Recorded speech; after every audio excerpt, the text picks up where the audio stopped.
पुढची बातमी पुण्याच्या नसरापूरच्या घटनेचा संताप असतानाच पुण्यामध्ये आणखी चीड आणणारी घटना घडली आहे। आजोबानंच 9 वर्षांच्या नातीवरती अत्याचाराचा प्रयत्न केला। शेजारच्या 2 महिलांनी वेळीच धाव घेतल्यामुळे चिमुकलीची सुटका झाली। पुण्याच्या पर्वती परिसरात आजोबानं 9 वर्षाच्या नातीवर अत्याचाराचा प्रयत्न केल्याची संतापजनक घटना घडली।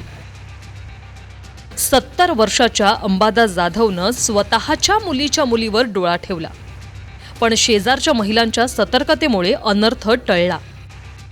नराधम आजोबा आठवड्याभराआधीच मुलीच्या शेजारी राहायला आला होता।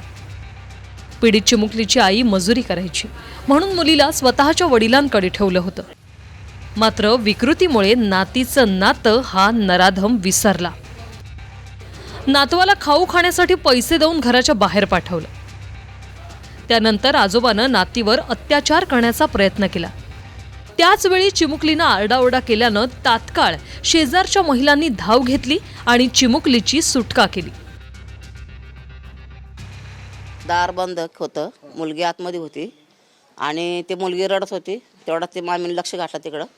आम्ही वरतून आलो तेव्हा त्याने दार आपटलं, तिला खाली घेतली, तिला वर चढवली घाबरल्यामुळं, दार उघड म्हणल्यामुळं, आणि ती वर चढवल्यामुळे माळ्यावरती परत खाली आली। मग तिला खाली घेतलं मामींनी, जवळ घेतलं, मग दार उघडून त्याला जरा त्याच्यावर हात टाकला, मारला आणि मारल्यानंतर मग ते घाबरला माणूस, पडला बेशुद्ध। मग त्या मुलीला इकडे घेतलं, तिच्या आईला बोलावली वरतून खाली, मग त्या आईला विचारपूस केली सगळी तिच्या। सतर्क शेजाऱ्यांमुळे चिमुकली बचावली।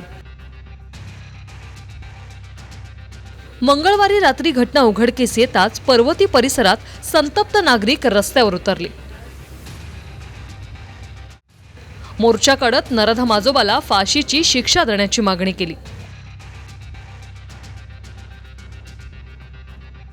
आमची बहीण सुरक्षित नाही इथं, काय करायचंय? आम्हाला आमच्या मुली सुरक्षित पाहिजे, मुली आम्हाला सुरक्षित पाहिजे, नाही मिळालाच पाहिजे, सरकारला कळलं पाहिजे आणि याला नाही मिळालाच पाहिजे।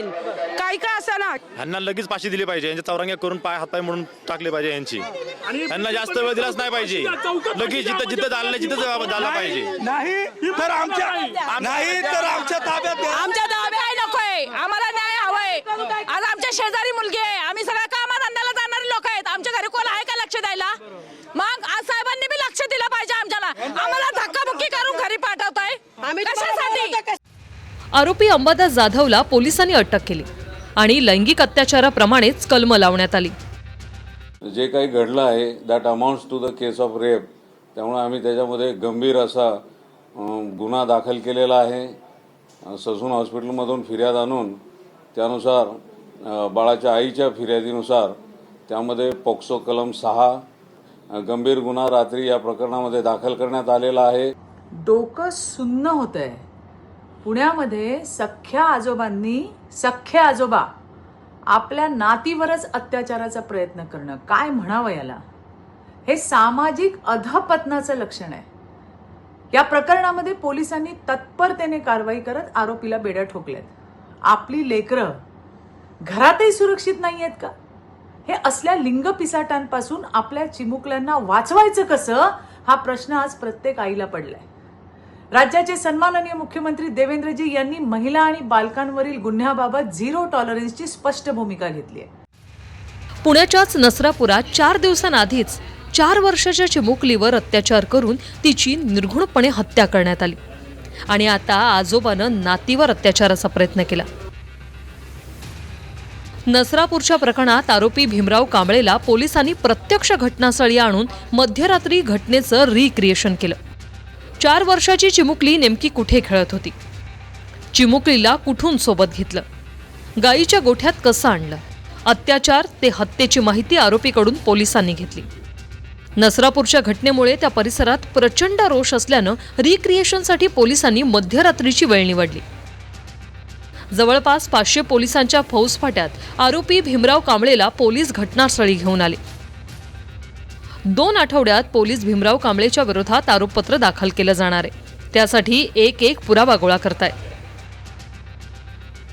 नसरापूरहून विनय जगताप, प्रदीप कापसेसह योगेश बोरसे, TV9 मराठी, पुणे।